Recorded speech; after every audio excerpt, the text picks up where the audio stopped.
The racist woman thought spray painting slurs on Big Shaq's private jet would break him, humiliate him. But what happened next didn't just shock the airfield. It shook the narrative. No rage, no retaliation, just a response the world never saw coming. Because this wasn't about graffiti, it was about grace. And Big Shaq proved that when hate tries to fly, truth flies higher. Before we deep dive into this interesting story, subscribe to our channel, and tell us where are you watching from. Share in the comments below. The sun broke through the morning haze, like a calm before some quiet, unspoken storm. On the far side of the runway at Crescent Bay Airfield, Shaquille O'Neal's private jet stood like a black monument against the blue obsidian, sleek, polished down to every rivet. It looked less like a machine and more like a dream. Earned, not gifted. There was no logo on the tail, no gold-trimmed initials on the door, just its name, the Gentle Giant, engraved in cursive silver along the side. A nickname no fan gave him, but one his late grandmother used when she kissed his forehead at 7, and whispered, "Be soft where the world is hard." He never forgot that. Shaq had flown on that jet for years. To meetings, to schools, to funerals, to places the press didn't follow, and never would. This morning it was headed for New Orleans, where he'd promised to speak quietly to a group of boys caught up in a system built to forget them. No media invite, just Shaq and purpose.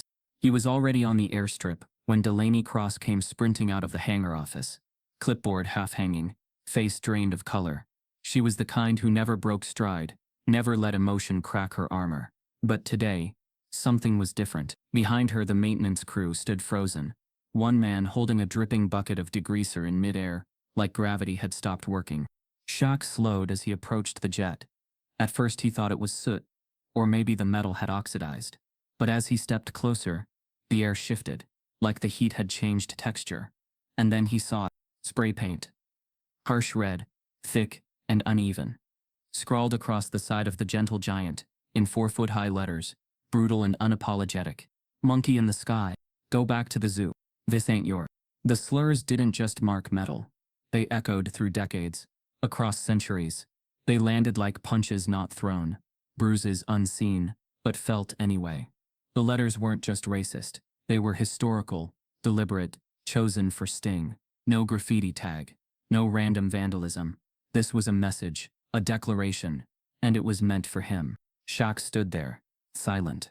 No words, no outburst. Just that heavy quiet, like something deep inside him had exhaled for the first time in years. Delaney caught up to him, breath short. "We're already pulling security footage. Police are on their way. I'll call the crew to clean." "No," he said, voice low, calm. "Not yet." She blinked. "Not yet?" He didn't repeat himself, just kept staring at the words. The ground crew looked at each other, unsure whether to move. A few feet away, Jax Monroe, his pilot, muttered under his breath and kicked the landing gear in frustration. Shaq didn't react. His stillness unsettled everyone. Anger would have made sense. Outrage was expected. But he offered neither. Instead, he pulled out his phone and snapped 3 photos. One close, one mid, one wide. Then he just stood there. Something about it, the silence, the weight of it, made people stop talking. Delaney backed off. The security team hovered at a distance, eyes on the ground, unsure of protocol when the CEO of everything is just staring at hate, scrawled on his wings. Inside, Shaq's thoughts weren't calm. They were loud, tangled, but not panicked. This wasn't the first time he'd seen words like these, just the first time they'd been sprayed on something that flew. He remembered a locker door at LSU. A note slipped under his dorm mattress in '93. A hotel manager in Phoenix, who assumed he was room service. He remembered the look in his mother's eyes when she explained to him what it meant to grow up tall, black, and impossible to ignore. But this was different. This wasn't whispered. It wasn't muttered behind closed doors. It was declared in bold red letters for the world to see. He stepped back, looked at the jet from a distance, then, without a word, turned and walked back toward the hangar. "Shaq?" Delaney called. He didn't answer. Not because he didn't hear, but because he was already thinking. Later that morning, the footage would reveal what the crew suspected. A single figure in a hoodie, early dawn hours, moving with a kind of sharp confidence only someone familiar with security schedules would have. No fumbling, no panic. They knew exactly where the cameras didn't reach. Shaq watched the footage once. Just once. No audio. Just the shadowed form moving across the screen. Arm lifting. Paint can rattling. He paused it when the vandal finished. Just before they walked off screen, he noted the stride. The hesitation before turning. Something about it felt familiar. Still, he said nothing to anyone. Only that the jet wasn't to be moved or cleaned. What about the speech in New Orleans? Jax asked. I'll drive, Shaq replied. Tell the kids I'm coming. Just a little late. The story hit the airwaves within hours. A private airfield. A billionaire athlete. Racist graffiti. The press exploded. Some blamed airport security. Others called it a hate crime. Shaq issued no statement. No tweet. Not even a cryptic post. He let the photos leak. Let the media spin. But behind the scenes, he was making calls. Not to the mayor. Not to his lawyers. He called the head of his foundation.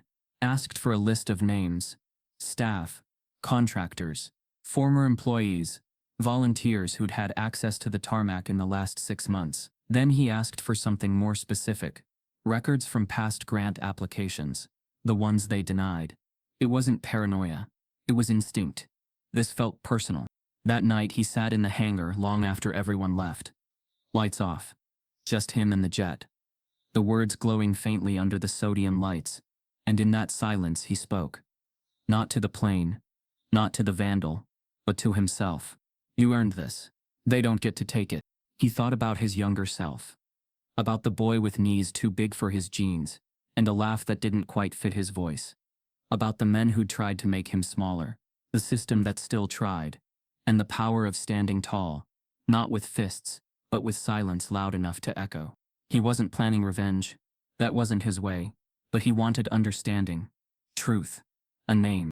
And that name was already closer than he knew. The next morning, as he was leaving the airfield in a black Escalade, Delaney received a message on the encrypted internal line. A single sentence. Anonymous. Ask him if he remembers Fallon Graves. And with that, the storm inside the quiet man began to move. Not violently, not recklessly, but with purpose. And beneath it all, a growing question. Why would someone carry that much hate and leave it where he could see it? Because maybe it wasn't just hate.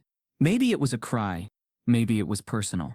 And maybe it was just the beginning. 48 hours before the paint-stained steel, the air around Crescent Bay Airfield already felt off-kilter, like something invisible had tilted the ground by a few degrees, just enough to make everyone's balance feel unreliable.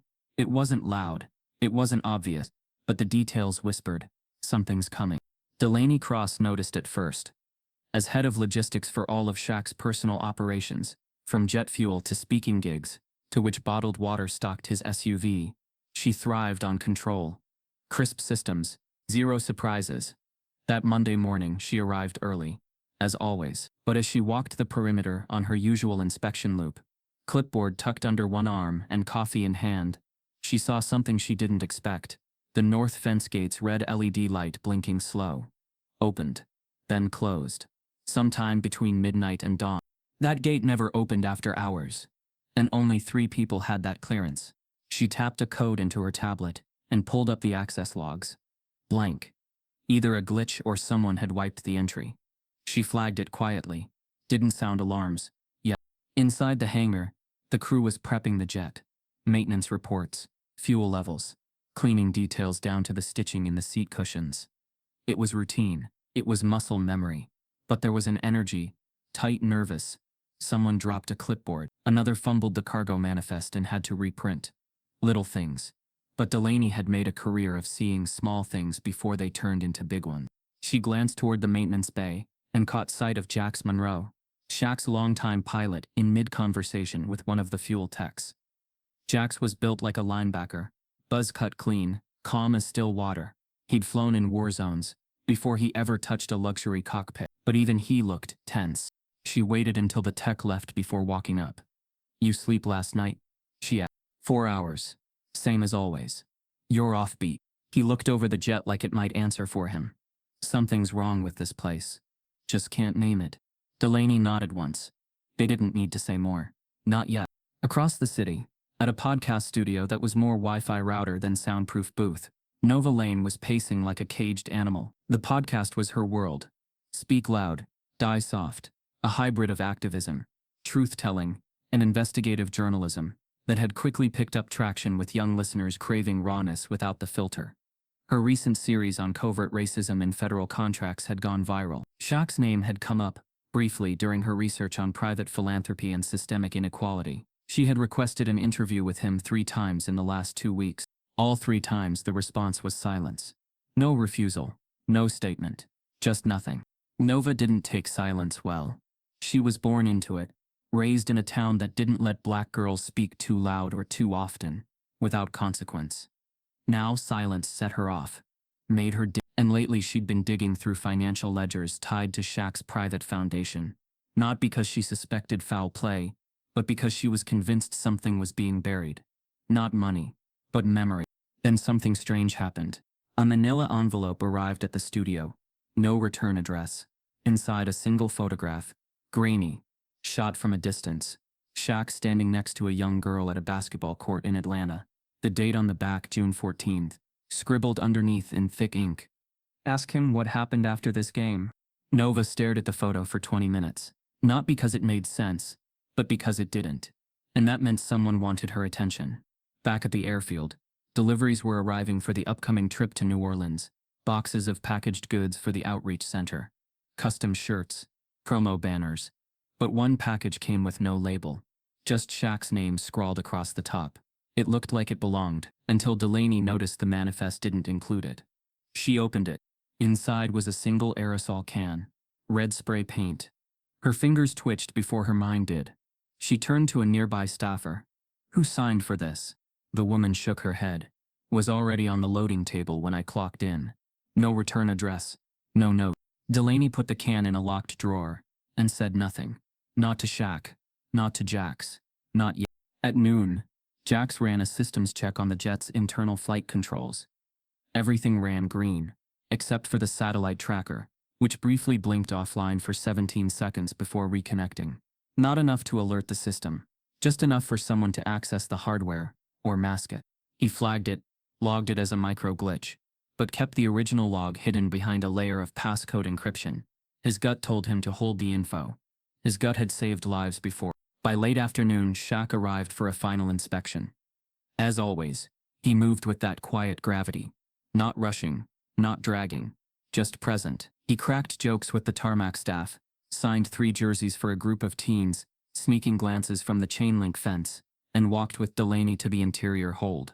I don't like the silence around this trip, she said once they were alone. He raised an eyebrow. I thought you liked things quiet. Not this kind. He took a moment, glanced at the jet, then back at her.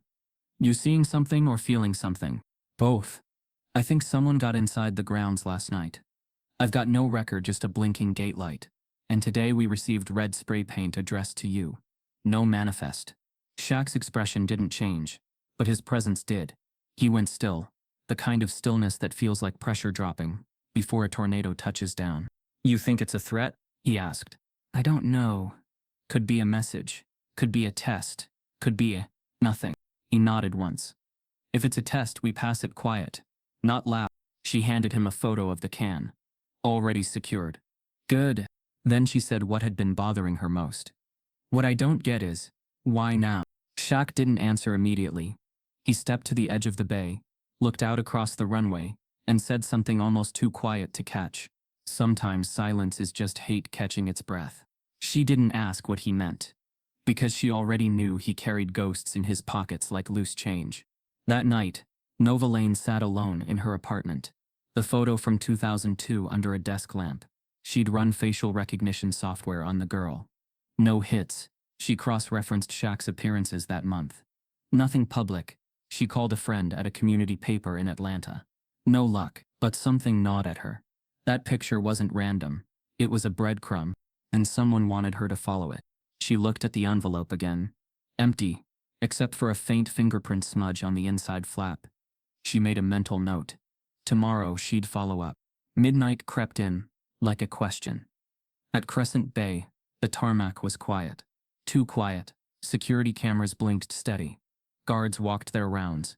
But on the far north edge, behind Hangar 3, A lone figure stood by the fence line, dressed in black, still a shadow. They watched the jet, took nothing, said nothing, then slowly turned, disappearing into the trees that bordered the property. No one saw. No alarm tripped. But something had been set in motion.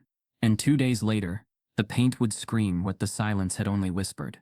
The investigation moved fast, faster than anyone expected. Within 24 hours of the incident, after the footage was scrubbed and filtered, after facial angles were digitally clarified and clothing patterns matched with archived access logs, the name surfaced. Not whispered, not speculated, clear, stamped, and unmistakable. Allen Graves, 41, former public school teacher, Baton Rouge native. The name didn't ring any bells for Delaney or Jax. But when Shaq heard it, something changed in his eyes. A flicker, recognition mixed with something colder, not fear, not anger, something heavier. He didn't say much when Delaney brought in the file. He simply took it, leaned back in his chair at the foundation office, and stared at her profile photo for a long, quiet minute. Her face was angular, eyes sunken but alert, mouth tight, like it was always on the edge of biting down a secret. Time had left its fingerprints gray in the roots of her hair, creases at the corners of her mouth, but there was a residue of youth behind her expression, something unfinished, something still watching. Delaney scanned the report out loud. Fired from Glenwood Middle School in 2011 after multiple complaints of verbal misconduct towards students. Never formally charged. Relocated twice in the last 10 years. Last known residence listed as Hammond, Louisiana. Flagged in 2018 for social media engagement with a white nationalist group, the Remnant Circle. Not confirmed as a member. Shaq didn't look up. She was a teacher. Briefly. And now she's tagging jets like a teenager with a grudge. Apparently. But before the team could piece together a timeline, the case took a turn. A call came through from a sheriff's office 2 counties out.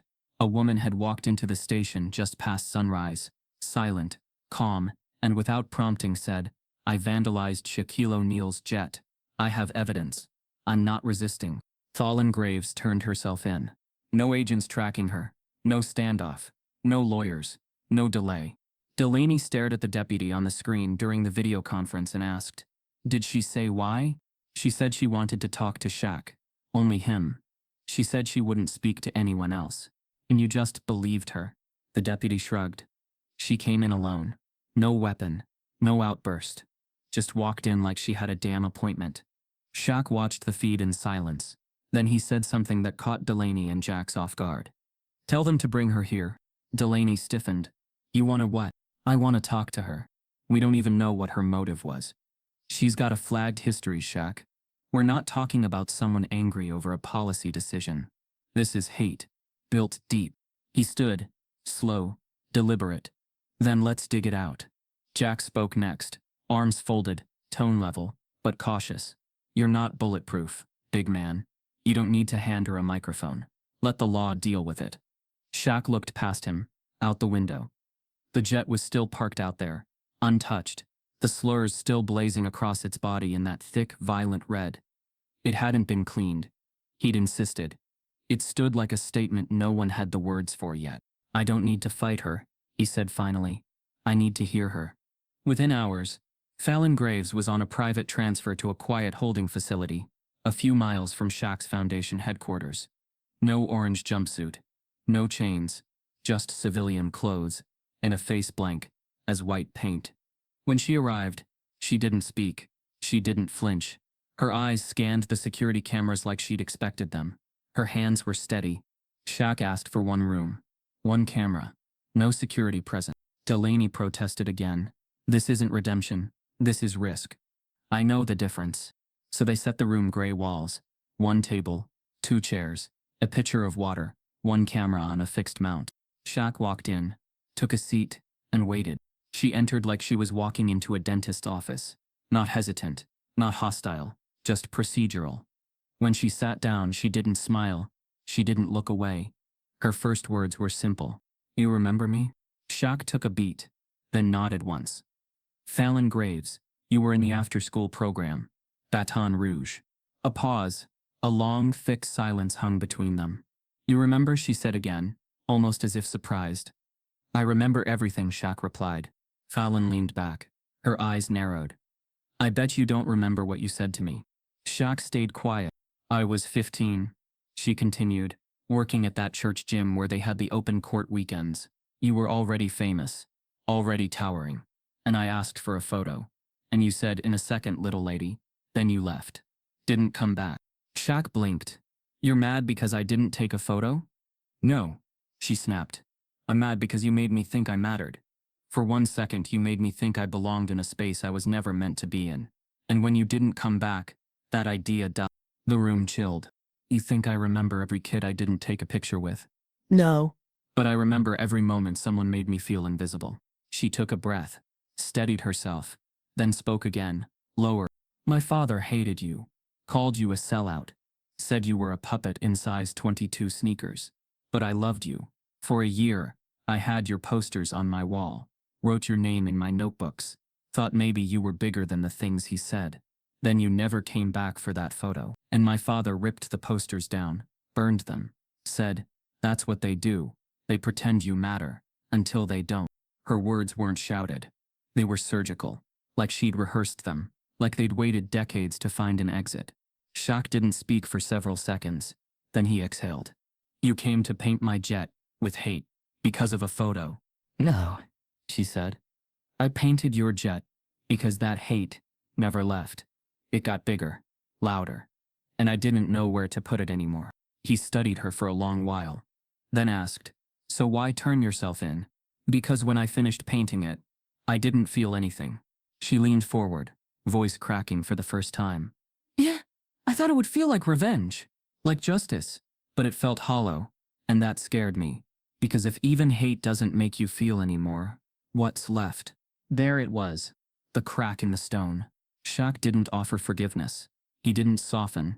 He didn't pull a therapist card. He simply said, so what do you want now?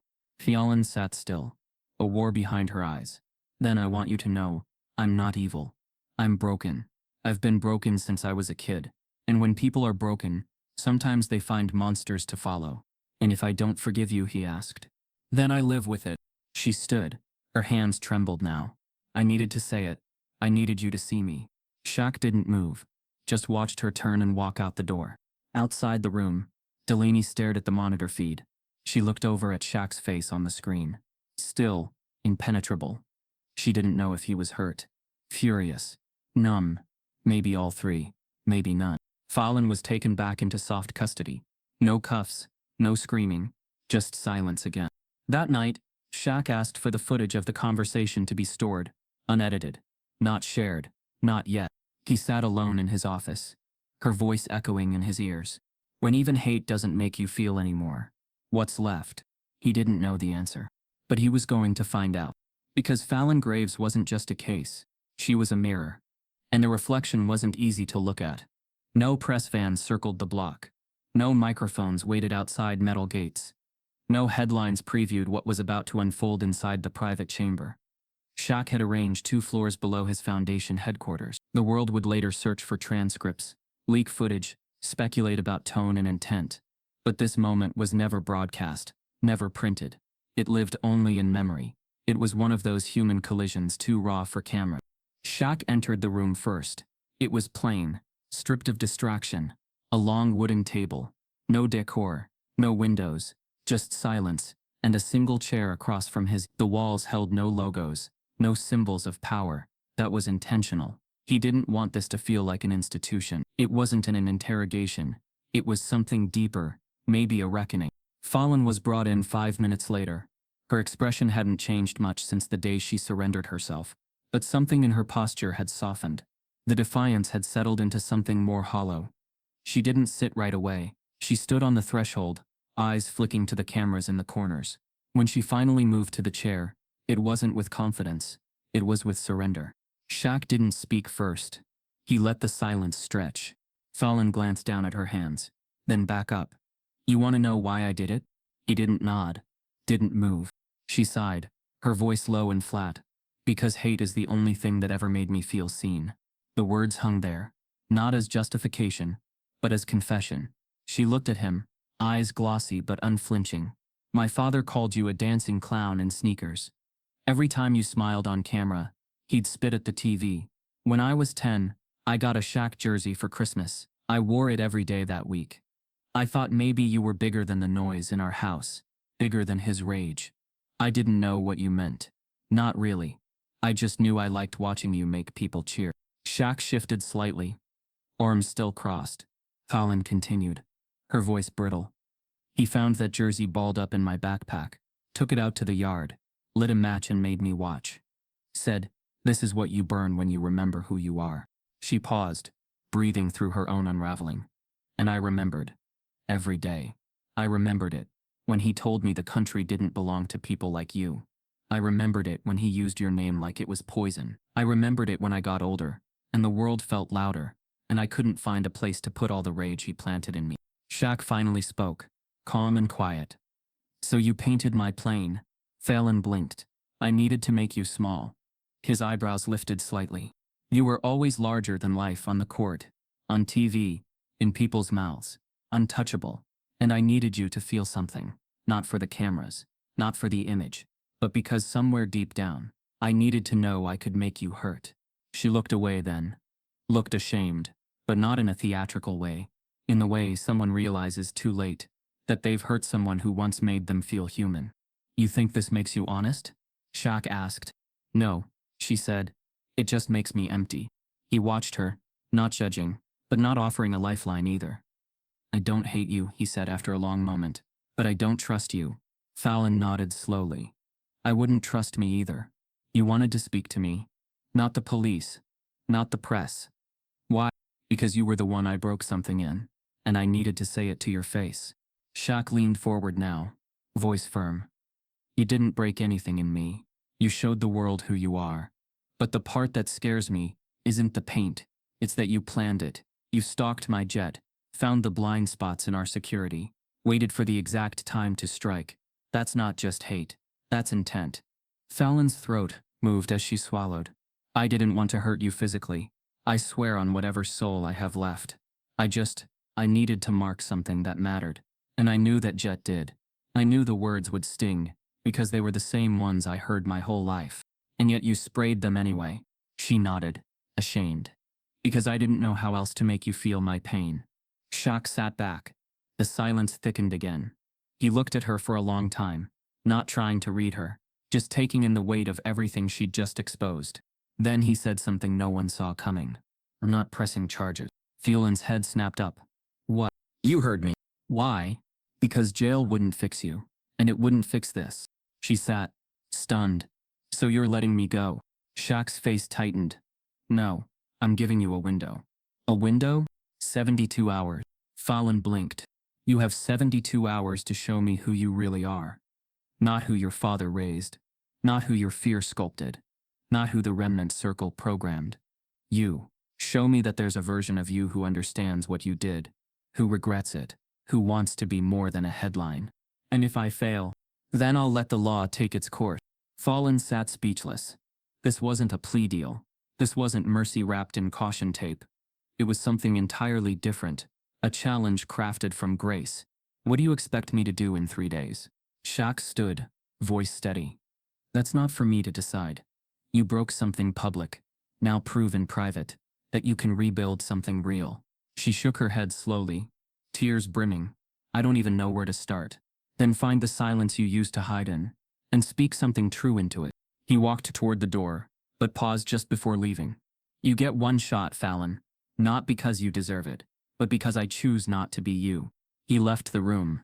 Delaney was waiting outside, arms crossed, concern written all over her face. "You really letting her walk?" "No," Shaq said. "I'm watching her walk." Back in the room, Fallon sat alone, the weight of her freedom heavier than chains. She didn't cry. She didn't scream. She just stared at her hands like she was seeing them for the first time. 3 days. No headline. No instructions. Just 72 hours to prove she wasn't the paint she sprayed. And for the first time in her life, she wasn't sure if she could. Fallon didn't sleep the night after the conversation with Shaq. She sat on a borrowed cot in a room the foundation arranged, staring at the pale yellow wall that held no pictures, no mirrors, no distractions. Her clothes had been replaced with simple jeans and a slate-colored pullover, no logos, no labels. A security detail waited outside the door, not to trap her but to escort her safely wherever she chose to go. Shaq had offered no rules, no template, just the ticking silence of time and the crushing weight of what now. The following morning, she asked for a city map, a notepad, and a phone with no SIM card. The request was granted without question. She circled 4 neighborhoods on the map, each one tied to a different year, a different school, a different memory she had either erased or twisted beyond recognition. She remembered names, not all but some. Faces came back in flashes. A paper thrown, a slur muttered, a look of a child too young to understand why their teacher's tone got sharper when they raised their hand. She started with Willow Oaks Middle School, her first teaching post. It had been over a decade, but the building stood unchanged. Aged brick, faded sign, the faint sound of a lunch bell echoing in the air. She didn't go inside. Instead, she waited outside the gates until dismissal, eyes flicking through the waves of middle schoolers spilling into the sun. One of the teachers, a younger woman in her 30s with an afro puffed high and a clipboard hugged to her chest, noticed her. She approached cautiously, her posture alert. "Can I help you?" she asked, tone polite but firm. Fallon hesitated, then said, "I used to work here. Long time ago." The woman didn't smile. "Not many come back." "I'm not here to be welcomed," Fallon replied. "What are you here for?" Fallon looked down at her shoes. "To say I'm sorry, even if no one hears it." The woman studied her for a long beat, then said, "Well, I hear it, for whatever it's worth." She walked away. Fallon didn't follow. Day 1 continued with a visit to an old community park where she'd once chaperoned a school field trip. She found the same rusted monkey bars, the same paint-chipped bench. A few kids ran by, none of them recognizing her, and she sat at the far end of the playground, notebook on her lap, writing names she remembered. Trevon, Denise, Malik, Aaron, Simone. No last names, just the names that had stuck. The ones she couldn't forget, either because they were too loud or too kind. Across the city, at a small recording studio, lit by blue LED strips and walls covered in protest posters and soundproofing foam, Nova Lane replayed a voice memo over and over. Her producer leaned against the door. "You're obsessed." "I'm not obsessed," Nova replied, not looking up. "I'm circling a truth." "Why this story?" Nova hit pause. "Because it's too quiet." The footage of the vandalism had leaked, but not the resolution. No press conferences, no arrests, no trial, no statements from Shaq or his team. Just eerie silence. And Nova knew silence was never empty. It was almost always curated. She flipped through a manila folder filled with timelines, property records, and one scribbled note, "Fallen graves." Where did she go after the surrender? No public booking, no charges filed. The system had swallowed her, or more accurately, Shaq's foundation had. Nova cross-referenced local sightings, monitored social media tags, and even pinged a few anonymous sources who worked in legal circles. No one had anything, which meant she was either off the grid or being moved carefully under someone's protection. Nova opened a new document on her laptop, titled "Buried Grace, When Redemption Isn't for Public Consumption." She began typing. Back on Fallon's side, Day 2 brought her to the neighborhood she grew up in, Southwood Flats. The streets were narrower than she remembered, the buildings more faded. She parked outside the house she used to call home, though it now had new siding and unfamiliar wind chimes on the porch. She didn't knock. Instead, she walked down the block to a laundromat, where she remembered skipping out of chores to read comic books in the back corner. An old man behind the register looked at her twice before realization clicked. "Graves?" he asked, voice raspy. She nodded. "You still angry?" he asked. She didn't flinch. "Some days." "Well, you look tired now." She nodded again, trying not to be.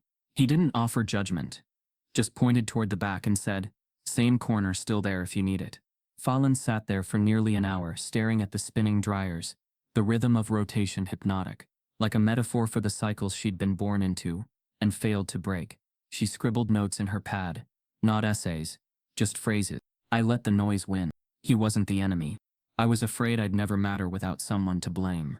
That evening, Shaq received a message, a courier envelope. Inside, a list, Fallon's handwriting, locations visited, notes attached to each. No grand gestures, no press moments, just footsteps retraced. He read through them slowly, eyes narrowing on one note in particular. "Jared, 5th grade. I made him stand in the hallway for laughing during my lesson. He said he was only laughing because the girl next to him had drawn a smiley face on his paper. I called his mother after school. Told her he was disrespectful. He wasn't. I was just tired of black kids smiling that day. Shaq folded the paper, sat back, and let out a breath that had been waiting since their first conversation. This wasn't performative. This wasn't a stunt. It was pain, unpacked in public silence. But something still sat wrong. He pulled up the foundation's internal request logs. Fallon's name came up again, not in vandalism reports, but in a rejected grant request from 4 years ago. It was small, a personal development scholarship, denied due to incomplete documentation. The application had been flagged for inconsistencies in identity history. Shaq clicked deeper. Attached to the file was an email, never read, sent directly to the Foundation's generic inbox. I'm not who I used to be, but I need a second chance. If I can get even one, I won't waste it. It was unsigned, but the IP matched Fallon's known address. He leaned back in his chair, staring at the timestamp. This had been in motion longer than anyone knew. Day 3. The final stretch. Fallon visited a library she'd once volunteered at during her student teaching years. She didn't go in. Instead, she handed a note to the clerk. The woman behind the desk raised an eyebrow, read the contents, and walked off. A few minutes later, she returned with a young man, maybe 23, tall, clean-shaven, unsure. Fallon looked at him, the notebook now in both hands. Tony? He nodded slowly. Miss Graves, I told your parents you'd never graduate. He tilted his head. I told them you were a discipline case, with no future. He folded his arms. I remember. I was wrong, she said. He didn't smile. I know. Then after a pause he said, but I made it anyway. And with that he turned and walked away. Fallon didn't follow. She stood there for a long time. That night, she returned to the Foundation, exhausted in ways sleep couldn't fix. Shaq was waiting. She handed him the notebook. No explanations, just pages. He took it, nodded, and asked only one question. Do you believe you're done? She answered carefully. I believe I've started. And that, he said, was the only thing that mattered. In a corner of the city, Nova Lane snapped a photo of the Foundation gates from across the street. She zoomed in on the guard at the door, the black SUV idling in the driveway, and the woman stepping out of the back seat with tired eyes and a notebook hugged close to her chest. She had her confirmation. Fallon Graves wasn't gone. She was becoming. But Nova knew something was still missing. Fallon's journey made sense, but the timeline didn't. Something was out of order, and Nova Lane was going to find out what. Nova leaned in. Then explain it. Delaney stared at her for a long beat. Then exhaled, slow, reluctant. I grew up in a house where blackness was shameful. Where we were taught to shrink, not shine. My mother straightened my hair with lie. Before I turned 8. My father told me to talk white if I wanted doors to open. And the one time I didn't hold my tongue. The one time I spoke out against a teacher who called a black student ghetto trash. They blamed me for the riot that followed. Nova's eyes didn't waver. I was 16. Angry. Disillusioned. And yes, I lit the fire. Not out of hate, but to wake the school up. It backfired. Kids got hurt. I was expelled. Sealed record. My parents moved us across state lines. I spent the next 10 years learning how to be invisible, controlled, unbreakable. She paused. Her voice cooled. When I joined Shaq's Foundation, I promised myself I'd never let my past define me. I built walls so high I couldn't even see myself in the mirror anymore. Nova waited. So why Fallon? Why let someone like her in? Delaney's stare darkened. Because I saw the same rot in her that I saw in myself at 16. Except she never got caught early. No system ever tried to stop her. I didn't want her to deface the jet. I wanted her to face him. I needed to know who Shaq really was under the legend. What would he do when forgiveness wasn't deserved? Could grace really go that deep? Nova shook her head. Stunned. You orchestrated a racial slur just to see how far his mercy stretched. Delaney's voice dropped to a whisper. I needed to know if the man we follow is a symbol or a soul. Silence settled between them. Sharp. Complicated. Nova sat back. Do you realize what you risked? Yes, Delaney said. But I also knew Shaq wouldn't fold. And if he had, Delaney's eyes met hers, unflinching. Then none of this would have been worth it anyway. Nova gathered her things slowly. I should destroy you with this. You could, Delaney replied. Nova stood. But I won't. Delaney arched a brow. Because you didn't just test Shaq. You tested me. And I see it now. This whole story isn't about hate. It's about what we do after we've been taught to hate.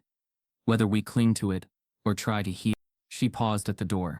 Just know, if this ever repeats, if you ever manipulate someone like Fallon again, I won't be this forgiving. Delaney gave the faintest nod. Not submission, but acknowledgement. Nova left without another word. Later that night, she uploaded a draft of her podcast episode, not to publish, just to document. Title: The Woman Behind the Wall. Tagline: Redemption is never clean. And sometimes, the test is designed by the broken. She didn't name Delaney. She didn't need to. The truth had already shifted everything it needed to. In Shaq's office, the man himself reviewed Fallon's notebook again. A subtle change had occurred in him, over the past 72 hours, not visible to most, but deep in his eyes, a weight shared now, not carried alone. He hadn't yet spoken to Delaney, but he would. Not to scold her, but to ask, what hurt do you still carry that you thought I couldn't handle? Because in the end, betrayal wasn't always about disloyalty. Sometimes it was about desperation. And grace wasn't just a gift for the fallen.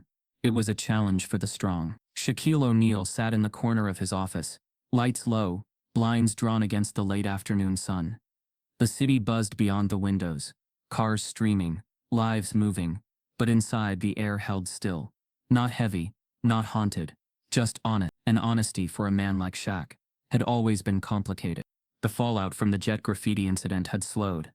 Fallon Graves was off the public radar. Delaney Cross had returned to her post, unscathed but quieter, aware of the silence Shaq had chosen, instead of consequence. And Nova Lane, she hadn't published her story yet. She had all the puzzle pieces, enough to start a fire. But she waited, patient, intentional, watching to see what Shaq would do first. He knew it was only a matter of time. And maybe that's why he found himself going backward. Back to the place he never allowed even himself to dwell too long. The past. It started with a photo. Not of him, but of his mother. Lucille O'Neal stood in the frame with one hand on her hip, a faded church dress hugging her frame like armor, eyes fierce beneath a weathered brim hat. She wasn't smiling, not because she wasn't proud, but because pride, for black women of her generation, had been trained to wear seriousness. She was holding a folded piece of paper in the picture, a rejection letter, Shaq remembered, from a local PTA meeting that had quietly barred her from leading because, in their words, it might be better if she took a support role. He had been 9, sitting in the back seat of their station wagon, watching her fold the letter in perfect clean lines and slide it into her Bible without a word. He asked her, "Why don't they want you to talk?" She turned and smiled, not soft, but steel. "Because they're afraid I'll say something true." That sentence had followed him longer than most cheers ever did. He thought about it now, sitting in that dim office, wondering how many truths he'd avoided, because they threatened the image, not of the celebrity, but of the man the world expected him to be. Humble, strong, unshakable, above it all. But there had been a crack. One he'd sealed so tightly, even he had forgotten how deep it ran. It had started in 1988. High school was nearly done. He was tall, already breaking rims, dominating on every court they let him touch. But academics mattered to Lucille, so he had applied to 3 colleges, not just athletic powerhouses, but schools that promised structure, education, a path beyond the ball. One of them was Fairborn University, a respected institution in Georgia, known for its quiet prestige, small classes, and rigorous admissions. His coach had said it was a long shot, not because of his grades, but because Fairborn had a reputation, unspoken, but firm. Shaq applied anyway. He wrote his essay in one night, poured himself into it, talked about legacy, about breaking ceilings, about being more than just another tall black kid with a jump shot. He hand-delivered it with Lucille, both of them dressed in their best. The admissions rep smiled, shook his hand, promised they'd review everything closely. 2 weeks later, he received the letter. It didn't say much, just that at this time the university does not believe it can offer a suitable developmental track for Mr. O'Neal's particular skill set. Lucille stared at the paper for a long time. "They're scared of you," she'd said. "Because I'm big?" he asked. "No," she said. "Because you're thinking." He never spoke about it again. Not to teammates. Not to coaches. Not even later, when he went on to dominate at LSU and eventually the NBA. That moment disappeared into the shadows, a quiet bruise beneath the armor. But now, with Fallon's story surfacing and Delaney's secrets revealed, Shaq realized something. Everyone around him had shown their past, their ugly, their damage. He hadn't. And that silence had power. The question was, should he give it up? Across town, Nova Lane sat at a cafe, laptop open, eyes flicking between drafts. She had the timeline, the access logs, even a redacted scan of Delaney's sealed juvenile file. But there was something that still didn't sit right. Why had Shaq not pushed back? Why hadn't he addressed the breach publicly? Why hadn't he let the world see what he saw? She pulled up a folder marked Untold Profiles. Stories she'd saved but never aired. Stories that held weight but hadn't yet found their heartbeat. One file caught her eye. Shaquille O'Neal, Fairborn admission denial. It was a tip she'd received 3 years earlier from a former college counselor, who claimed she remembered a rejected application from a young black athlete that had sparked debate among faculty. She hadn't known it was Shaq at the time, not until she saw him on a televised talk about educational equity, and remembered his name. Nova never confirmed the story. Until now. She reopened the file, reread the counselor's notes, then picked up her phone and dialed a number. "Dr. Altman," she asked. "Yes, this is Nova Lane. You told me once about an admissions case you regretted not speaking out about. Fairborn, 19. Silence on the other end. "Then, you found him, didn't you?" "Yes. It was Shaq." A pause. Then Dr. Altman's voice dropped low. "They blocked him. Not because he wasn't smart, but because he was too big for their version of education. Too visible. They were scared of him disrupting the environment. They thought he'd change the campus culture. That's what they wrote in the internal notes." Nova closed her eyes. "Do you still have the notes?" "I do." "Send them." That night she sat with the documents, heart pounding. Shaq hadn't just risen through adversity. He had buried moments like this, quietly, privately, because the world only wanted the myth, not the man. But Nova wasn't chasing myths. She emailed him. Subject: the letter you never shared. No body text, just the attachment. Shaq opened it alone. He read the internal memo from Fairborn University's board. The words still stung, even after all these years. Potentially disruptive presence. Unclear ability to assimilate into core student culture. Recommend redirecting applicant toward athletic institutions, more appropriate for his physical and social disposition. They hadn't just denied him. They had tried to define him. Shaq leaned back in his chair, the document sliding from his fingers. All this time he thought he'd left it behind. But the past doesn't stay buried. It waits. And now, with Nova sitting on the story, with the world watching for his next move after Fallon and Delaney, he had a decision to make.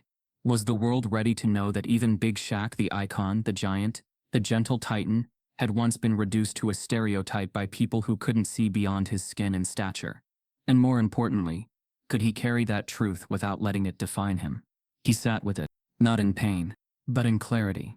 Because Fallon wasn't the only one shaped by silence. And Delaney wasn't the only one who needed to test grace. He'd buried that letter to stay focused. To protect the boy inside who wanted more than applause. But maybe now, it was time to unbury it.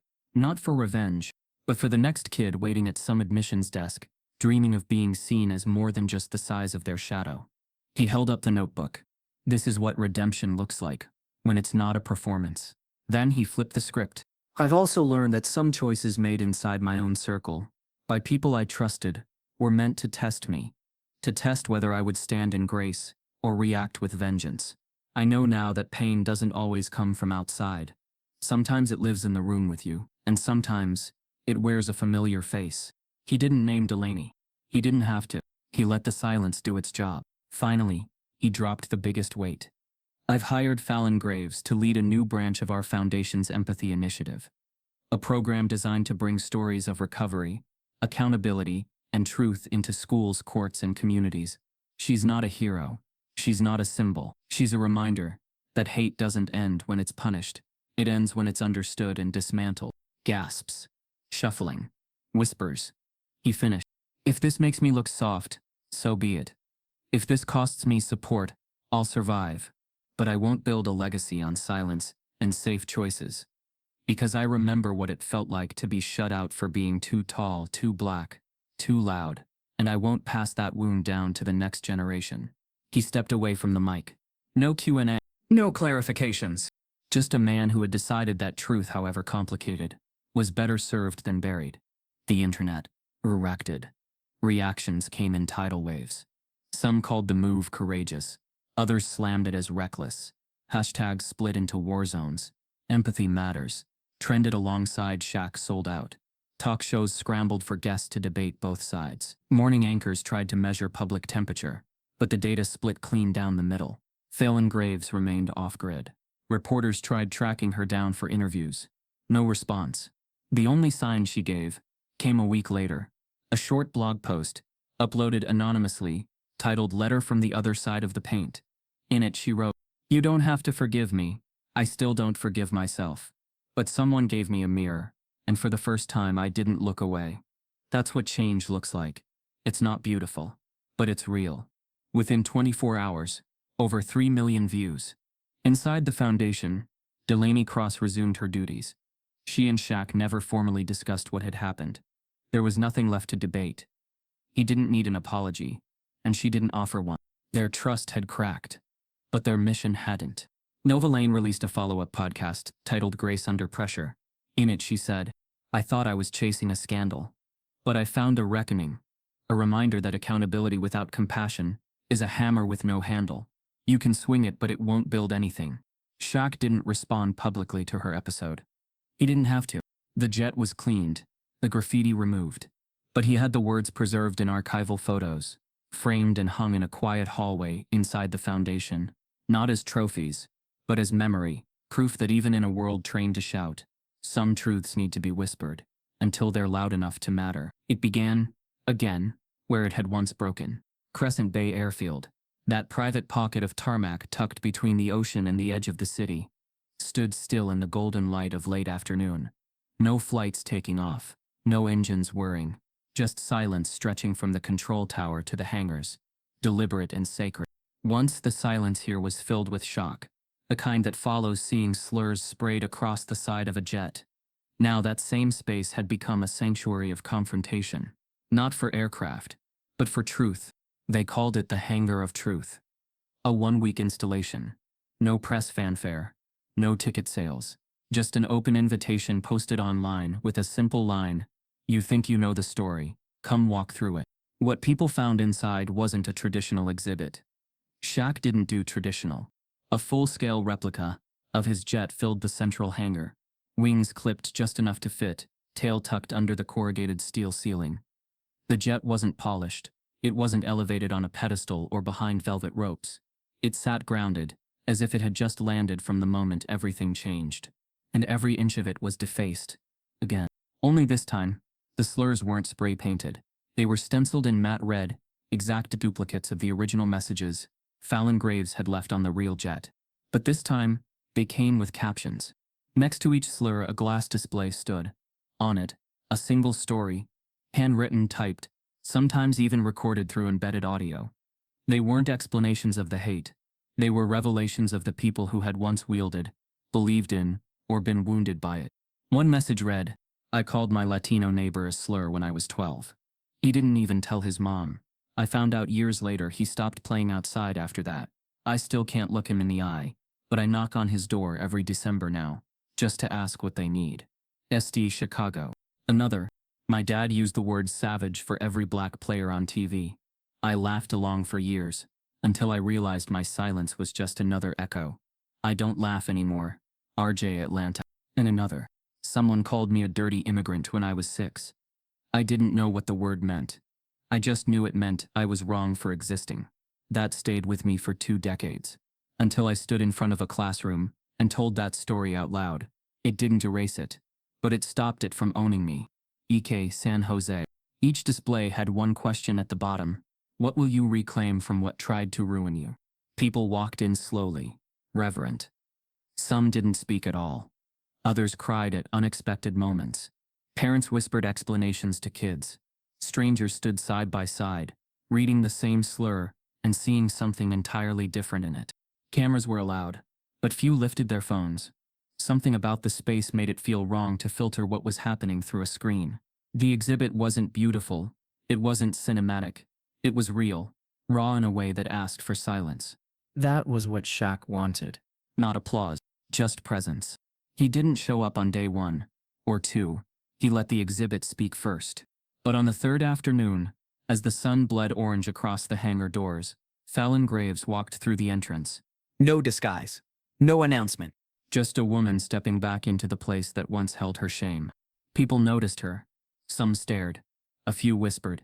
One woman moved her child closer to her side. But Fallon didn't flinch. She moved slowly through the space, reading each display like she didn't know what they said, even though she had personally reviewed all of them before they were installed. She reached the message that once defined her, the slur she'd written in rage. 4 years ago, she would have defended it behind clenched teeth and broken logic. Now she just stood there, breathing. Then from behind, a voice. Did you expect it to feel like closure? Fallon turned. Nova Lane stood a few steps back, arms folded, not aggressive, but unreadable. Fallon offered a small nod. Part of me hoped it would. But no, it doesn't. Nova walked up beside her, eyes on the wall. This one? She asked, pointing. Fallon nodded. That was the one I started with. The one that always came easiest to say, because it felt the most distant. I thought it was the least personal, but now I know it was the most cowardly. Nova didn't respond right away. She read the caption beneath it, then looked back at Fallon. You do realize how close I was to publishing everything about you? Your full record, your affiliations, all of it. I know, Fallon replied. And you understand that there are still people who think this whole thing was just some elaborate self-redemption parade. I know that too. So why stand here now? In the open. Fallon looked around the space, at the replica jet, the people reading, the quiet hum of healing that hung in the air like unspoken music. Because I'm not hiding anymore. If they still see me as a villain, that's their story. But this is mine. Nova studied her. There was no trembling in Fallon's voice. No performative pain. Just the tired clarity of someone who had carried her own ugliness long enough to see through it. I hated you, Nova said quietly. Not just for what you did, but because you almost made me give up on what I believed people were capable of. And that scared me more than your actions ever did. Fallon looked down. I hated me too. Nova let that hang in the air. Then, in a tone both firm and forgiving, good. Now stop hating and keep doing the work. She extended her hand. Fallon took it. No applause followed. No cameras flashed. Just two women who had once stood on opposite ends of a chasm, meeting at the middle because something heavier than rage pulled them there. Later that night, Shaq arrived at the hangar, after closing hours, alone. The lights were dimmed. The jet replica bathed in soft white from above, like moonlight filtered through memory. He walked past every slur, every caption, until he reached the last one, a mirror mounted on the fuselage. No word, just a full-length reflection, warped slightly by the curve of the plane, etched into the frame. This is the only image they couldn't deface. He stood in front of it, arms folded. Then, slowly, he pulled out a pen. In small, steady letters, he signed the corner of the mirror. Still becoming. Outside, the airfield slept. But inside, the hangar held something louder than jet engines ever could. Truth, pain, ownership, and the quiet, aching sound of something finally being made whole. He felt right. Miles away, Fallon Graves stood in front of a chalkboard, inside a modest school gym in Jackson, Mississippi. The walls were sun-stained, and the ceiling fans squeaked slightly with every rotation, but the room was filled with energy. The kids weren't staring at her like she was a former criminal. They were staring like she was real. Fallon didn't talk at them. She talked to them about stories, about systems, about how unlearning hate wasn't an overnight process but a daily choice. I'm not your teacher, she told them. I'm just someone who broke and decided not to stay broken. Her program, Repent to Repair, had launched quietly under Shaq's foundation. It wasn't flashy. It didn't come with viral campaigns or celebrity endorsements. But it showed up in places most people forgot. Small towns, underserved schools, community centers barely hanging on. She met kids who had heard every slur in the book. Kids who were told who they were before they ever got to choose. And every time she stood in front of them, she offered a simple truth. You're not the worst thing you've done, or the worst thing done to you. But if you don't face either, you'll never grow past them. In the back of the room, a young teacher took notes. She hadn't spoken to Fallon all day, but her eyes never left her. After the session ended, she walked up quietly. My father used to say people like you can't change. Fallon looked her in the eye. And what do you say? The teacher took a breath. I think he was wrong. Fallon nodded. And for once that was enough. In New York, Nova Lane's face appeared on screens across the country. Her new media platform, Raw Signal, had gone national, dedicated to stories that didn't just expose, but dissected. She still pulled no punches, but now she asked deeper questions. On her latest episode, she reflected on the year since the graffiti incident. There are stories that make you angry, she said into the camera, and stories that make you think, but then there are the rare ones that make you do both, and still leave you wondering where you stand. The segment cut to a shot of the Jets' new paint job. The phrase gleamed in silence. We don't heal in hiding. Nova continued. A lot of people thought grace was too easy, that Fallon Graves didn't deserve a second chance. Maybe they're right, maybe she didn't, but maybe the point was never about deserving. Maybe it was about choosing a different ending when you have every excuse not to. She paused. And maybe we all need to ask what parts of ourselves still hide unhealed and unseen. Not everyone cheered her pivot. Some old listeners dropped off. Sponsors walked. But Nova had found something more valuable than virality. Conviction. The kind you earn. One uncomfortable truth at a time. But not every thread had tied itself neatly. Shaq's jet touched down in Austin later that evening. As the maintenance crew refueled and prepped for the return flight, one mechanic named Ray, a quiet man with a love for crossword puzzles, crouched beneath the wing to inspect a vent plate. That's when he saw it. A small tag, barely noticeable, tucked between two panels under the right wing. Black ink, smudged slightly by the wind and dust. It read, "Some ghosts don't fade. They just move, quieter." Ray blinked, then called it in. An hour later, Shaq stood under the wing, staring at the message. He didn't speak, didn't ask anyone to clean it, didn't touch it. He just stared. Not with fear. Not even with surprise, but with understanding. Delaney Cross had vanished after the first wave of controversy. No resignation. No statements. She simply disappeared. Email account deactivated. Phone disconnected. Her apartment cleared out within days. There'd been no sightings. No clues. Until now. Shaq looked at the tag one last time. Then turned to Jax. "Leave it," he said. "You sure?" "Yeah," Shaq replied. "It's not threatening. It's just unfinished." And maybe that was the truth of it all. The story didn't wrap in a perfect bow. No one rode off into the sunset with clean hands. The hate hadn't been defeated. The wounds hadn't all healed. Some ghosts still roamed the corners. Some damage still echoed. But the difference now? It wasn't hiding anymore. It wasn't pretending. It wasn't silent. Shaq boarded the jet again. Same seat, same window. As the engines warmed and the wheels began to roll, he watched the tarmac fall away beneath him. The runway, the airfield, the people still figuring it out down below. And on the side of the jet, visible to anyone watching from the ground, one line gleamed in the late sun. "We don't heal in hiding." The plane rose into the sky, not as an escape, but as a promise that the story wasn't over. It was just no longer afraid to be seen. If this story made you uncomfortable, good, that means it reached you. Now ask yourself, where does your silence live? And what will you do with it? The real work doesn't end when the story fades. It starts when you see yourself inside it. This isn't just a headline, it's a mirror, and it's waiting.